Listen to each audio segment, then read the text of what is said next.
నమస్తే, welcome to Leo. మనతో ఉన్నారు సీనియర్ జర్నలిస్ట్ డివి శ్రీనివాస్ గారు. సార్ నమస్తే. నమస్తే సార్, ఫోన్ ట్యాంపింగ్ ఒక సంచలనం అయితే రేకెట్టించింది. మొత్తానికి ఇప్పుడు విచారణ జరుగుతున్నటువంటి సందర్భంలో ఓన్లీ తెలంగాణకే పరిమితం కాకుండా ఆంధ్రలో ఉన్నటువంటి ఒక నారా చంద్రబాబు నాయుడు గారి ఫోన్ కూడా ట్యాపింగ్ జరిగినట్టు తెలుస్తుంది. అదేగాక సొంత కుటుంబ సభ్యులైనటువంటి కవిత ఫోన్ కూడా ట్యాపింగ్ జరుగుతున్నట్టు తెలుస్తుంది. సో మొత్తానికి ఈ మూలాలు ఎక్కడి దాకా వెళ్తాయంటే ఏం చెప్తారు సార్?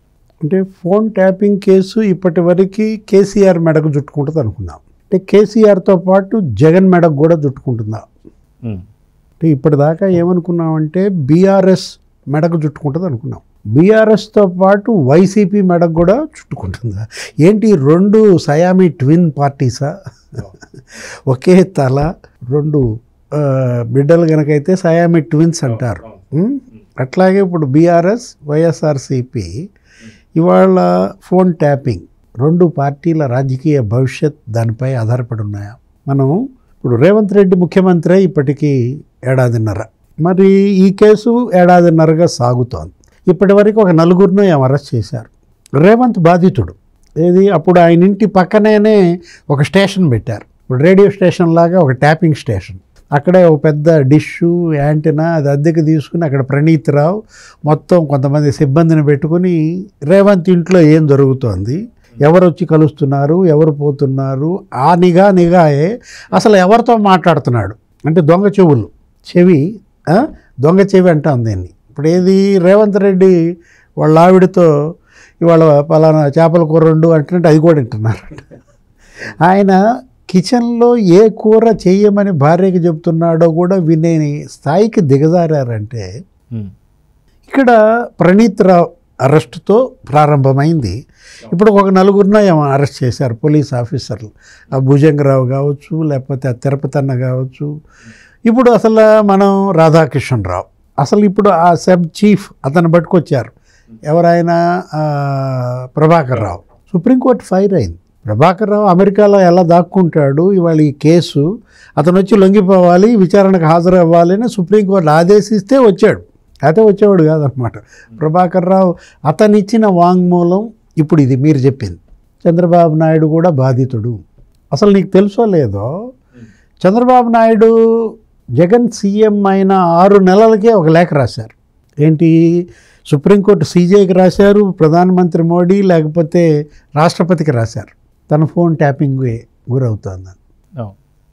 అంటే అప్పుడు జగన్ సీఎంగా ఆంధ్రప్రదేశ్లో, కేసీఆర్ సీఎంగా తెలంగాణలో. అదే 2019-24 మధ్య ట్యాపింగ్ ఇది 2.0, ట్యాపింగ్ 2.0. అసలు దీనికన్నా ముందు ట్యాపింగ్ 1.0 ఉంది. అదేది కేసీఆర్ సీఎంగా ఫస్ట్ పీరియడ్ 2014-19 అక్కడ సీఎంగా చంద్రబాబు.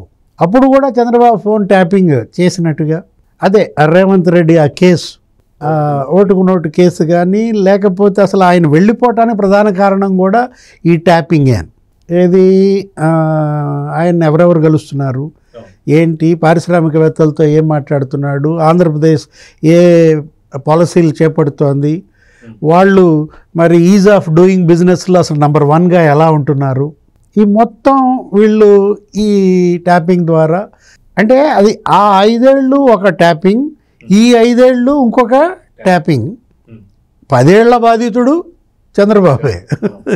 ఏది ఇవాళ రేవంత్ రెడ్డి ఇంకా 5 ఏళ్ల బాధితుడుగానే చూడాలి. అసలు కోటంరెడ్డి శ్రీధర్ రెడ్డి ఒక ఆరోపణ చేశాడు జగన్ మీద. అంటే జగన్మోహన్ రెడ్డి ప్రతిపక్షాల ఫోన్లు ట్యాపింగే కాదు, సొంత పార్టీ ఎమ్మెల్యేల ఫోన్లు కూడా ట్యాపింగ్ చేశాడు. కోటంరెడ్డి శ్రీధర్ రెడ్డి వైసీపీ ఎమ్మెల్యే ఎవరో ఫ్రెండ్తో ఏదో మాట్లాడుతుంటే ఆ వర్కుల గురించి, ఏదో కాంట్రాక్టర్ గురించి వెంటనే మరి పిఎస్ఆర్ ఆంజనేయులు ఫోన్ చేసి అడిగాడని మీకు ఎలా తెలుసని ఇతను ఆశ్చర్యపోవడం. చెబితే నేను చెప్పాలి మీకు, లేదా నా ఫ్రెండ్ చెప్పాలి. నేను చెప్పలేదు, నా ఫ్రెండ్ చెప్పేవాడు కాదు, కానీ నీకు ఎలా తెలిసిందంటే అక్కడ దొంగ చెవి ఎవరిది? పిఎస్ఆర్ ఆంజనేయులు విన్నాడు. జగన్మోహన్ రెడ్డి నేను విన్నాను అనేవాడంట. అదొక ఏదో స్లోగనో ఏదో అప్పట్లో ఎన్నికలకి, నేను విన్నాను అంటే అర్థం అదే అన్నమాట. మీ అందరి ఫోన్లు నేను వింటున్నాను.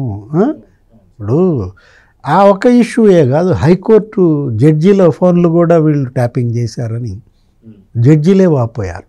అసలు వాళ్ళు వేరే 2-3 జడ్జీలు పరస్పరం ఫోన్లు మాట్లాడుకోవటానికి కూడా మరి ఫేస్బుక్ వాటిల్లోకి వెళ్ళాల్సిన పరిస్థితి. ఫేస్బుక్ కాల్స్ చేసుకోవటం, ఫేస్ టైం కాల్సో లేకపోతే ఇంకా వాట్సాప్ కాల్సో, టెలిగ్రాము, రకరకాలుగా దానిలోకి వెళ్ళాల్సిన అగత్యం కల్పించాడు.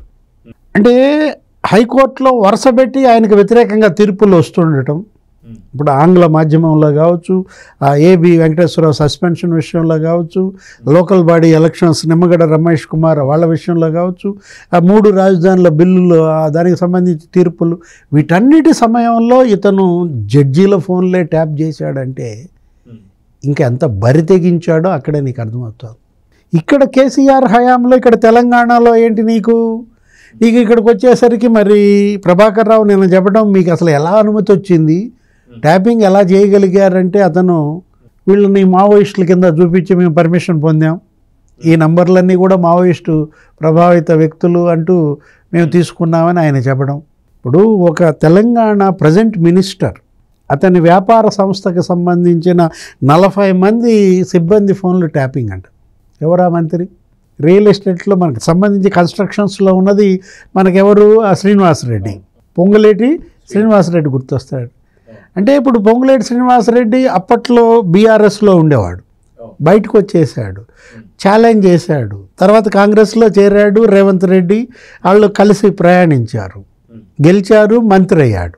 అంటే ఇక కేసీఆర్ ట్యాపింగ్ చెయ్యని వాళ్ళు ఎవరు? అసలు సొంత కూతురు ఫోనే ట్యాపింగ్ అంట. ఎవరు? కవిత.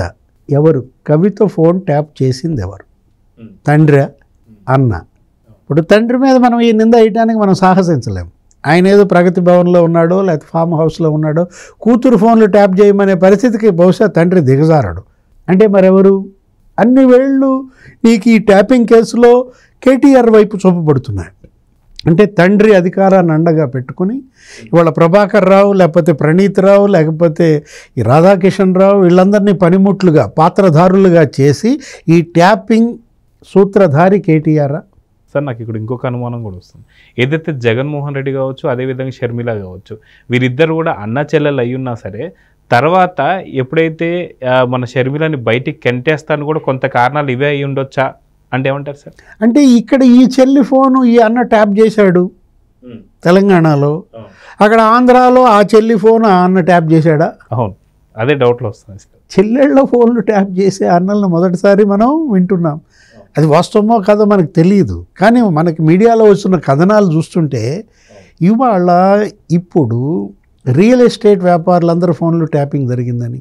ఇప్పుడు మీరు ఒకటికి పని చేయమన్నారు, అధికారులు 40 మందికి చేస్తారు. అంటే మీరు చెప్పిన దాన్నే ఇంకొక 40 మందికి చేసి అతను వాళ్ళ దగ్గర డబ్బులు వసూలు చేసుకుంటాడు. ఇప్పుడు నాయకులు అధికారుల మధ్య చూసినట్లయితే ఇవాళ ట్యాపింగ్ చేయమని వీళ్ళు కొన్ని నంబర్లు కొన్ని పార్టీలు కొంతమంది నాయకుల్ని చెబితే వాళ్ళు ఏం చేశారు? ప్రణీత్ రావు లేకపోతే ఈ రాధాకిషన్ రావు ఈ బ్యాచ్ మొత్తం ప్రభాకర్ రావు ఆదేశాలు ఇచ్చారు కాబట్టి మొత్తం గేట్లు ఎత్తి పారేశారు. సెలబ్రిటీల ఫోన్లు ట్యాపింగ్, సినీ సెలబ్రిటీస్ కూడా, అవును, హీరోయిన్ల ఫోన్లు ట్యాపింగ్, బ్లాక్మెయిలింగ్. ఎవరి హీరోయిన్ల వెనక ఉన్న ఆ ట్యాపింగ్ సూత్రధారి? ఇక్కడ కూడా మళ్ళీ అన్ని వేళ్ళు కేటీఆర్ వైపే చూపబడతాయి. అసలు ఆయన రకుల్ రావనో ఏదో అంటారు, రకరకాలుగా రేవంత్ రెడ్డి వీళ్ళందరి విమర్శలు అప్పట్లో. అంటే ఇప్పుడు డ్రగ్స్, ఆ డ్రగ్స్ కేసులో అనేక మంది మరి సినీ ప్రముఖులు ఉన్నారని అప్పట్లో కేసు సబర్వాల్. మరి ఆ వాటన్నిటిని అడ్డం పెట్టుకుని వాళ్ళని బ్లాక్మెయిల్ చేయటం, ఇటు రియల్ ఎస్టేట్ వాళ్ళని బ్లాక్మెయిల్ చేయటం, వాళ్ళ దగ్గర భూములు ప్లాట్లు అపార్ట్మెంట్లు బెదిరించి మరీ వసూలు చేసుకోవటం, వాళ్ళ మధ్య ఒకళ్ళకొకళ్ళు ఉన్నటువంటి ఆ రైవలరీని ఆధారంగా చేసుకుని వీడి దగ్గర వసూలు చేయటం వాడి దగ్గర వసూలు చేయటం, ఇద్దరు ఫోన్లు వినడం. గోల్డ్ స్మిత్స్, బంగారు మర్చెంట్ వ్యాపారులు సేమ్ అదే ఎపిసోడ్. వాళ్ళ యొక్క ఫోన్లు ట్యాపింగ్ చేయడం, వాళ్ళని బెదిరించటం, బంగారం వసూలు చేశారా, హార్డ్ డిస్కులు ధ్వంసం చేశారంట, మొత్తం కాలబెట్టారంట, తీసుకుపోయి మోసీ నదిలో వేశారని అడవుల్లో పెట్టారని మనం అనేక వార్తలు విన్న నేపథ్యంలో ఇప్పుడు ఇది 2 రాష్ట్రాలకి ముడిపడి ఉన్న అంశం. ఇందులో 2 ముఖ్యమంత్రులు, అప్పటి ముఖ్యమంత్రుల హస్తం ఉందని మరి వింటున్న వార్తలు. దీనిపైన ఏదో ఏసీబీయో సిట్టో లేకపోతే మామూలు విజిలెన్సో ఈ విచారణలు కాదు, ఇవాళ సిబిఐ విచారణ జరిపించాలి. ఫోన్ ట్యాపింగ్ అనేది తీవ్ర నేరం. అదేంటి, అది వ్యక్తి యొక్క గోప్యతకి భంగం. ఇప్పుడు ప్రైవసీని మీరు భంగం చేశారు, వాళ్ళ ప్రైవేట్ లైఫ్ని పబ్లిక్లో పెట్టారు. కాబట్టి ఏంటంటే ఇది కఠినంగా ఇవాళ శిక్షించాలి. దీనిపైన లోతైన దర్యాప్తు జరపాలంటే ఇవాళ సిబిఐ ఎంటర్ అవ్వాల్సిందే. ఈ కేసు సిబిఐ టేకప్ చేస్తే తప్ప 2 తెలుగు రాష్ట్రాల్లో ఈ ఫోన్ ట్యాపింగ్ని ఇవాళ నిక్కచ్చిగా విచారణ చేస్తే తప్ప నీకు దోషులు ఎవరో బయట పడరు. అదే హరీష్ రావు కూడా చాలా కీలకమైన పాత్ర. ఇప్పుడు కేటీఆర్ అలానో హరీష్ రావే చాలా వరకు నంబర్స్ ఇచ్చారని కూడా కొన్ని వార్తలు వస్తున్నాయి సార్. సో మొత్తాన్ని హరీష్ రావు మెడకు కూడా చుట్టుకుంటున్నారని చెప్పి అనుకోవచ్చు. హరీష్ రావు చేయలేదా ఫోన్ ట్యాపింగ్? అంటే కవిత ఫోనే ట్యాపింగ్ చేయించిన వాళ్ళు హరీష్ రావు కూడా ట్యాపింగ్ చేసే ఉంటారు, అతనికి తెలిసి ఉండదు. అయితే హరీష్ రావే సూత్రధారి కూడా కొన్ని వార్తలు వస్తున్నాయి సార్. ఇప్పుడు ఏదైనా ఇవాళ హరీష్ రావు హస్తం ఉందా, కేటీఆర్ హస్తం ఉందా? అసలు మొత్తం వీళ్ళందరికీ హెడ్ కేసీఆర్ ప్రమేయం లేకుండా వీళ్ళు చేశారా? ఇవన్నీ కూడా ఇవాళ బయటికి రావాలంటే మనం ఇది 2 రాష్ట్రాలతో ముడిపడి ఉన్న సమస్య కాబట్టి కేంద్ర దర్యాప్తు సంస్థ ఎంటర్ అయితే తప్ప ఇది నీకు లాజికల్ ఎండ్కి చేరదు. సో చూద్దాం సార్, ఖచ్చితంగా దీని గురించి ఖచ్చితమైనటువంటి అన్ని ఆధారాలతో ఇది త్వరలోనే క్లోజ్ అవ్వాలని కోరుకుందాం సార్. నమస్తే. నమస్తే. Please subscribe to Leo News for more videos.